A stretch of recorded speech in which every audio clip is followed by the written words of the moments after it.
మనిషిని జంతువుల్లో బోన్లో పెట్టి ప్రదర్శించడం మీరు ఎప్పుడైనా చూశారా? ఎస్, హ్యూమన్ జూ పేరుతో చరిత్రలో నిలిచిన అత్యంత అమానవీయ ఘటన గురించి చెప్తా వినండి. తెల్లవారి జాత్యహంకారానికి పరాకాష్ఠగా నిలిచిన ఈ మానవ జూల గురించి వింటే మీరు షాక్ అవుతారు.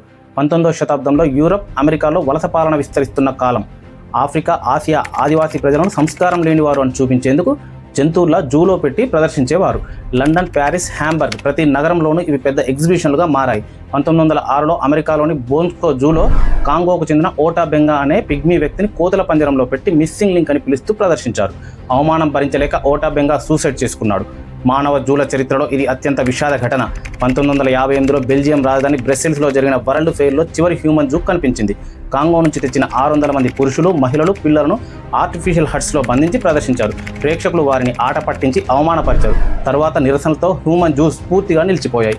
కానీ మనిషి మీద మనిషి ఆధిపత్యం, జాత్యహంకారం ఎంత క్రూరంగా మార్చగలదో ఈ చరిత్ర ఒక చేదు నిజాన్ని చెబుతుంది. హ్యూమన్ జూల గురించి మీ అభిప్రాయం ఏంటో కామెంట్ చేయండి. ఇలాంటి షాకింగ్ ఫ్యాక్ట్స్ కోసం యుగా 369ను సబ్స్క్రైబ్ చేయండి.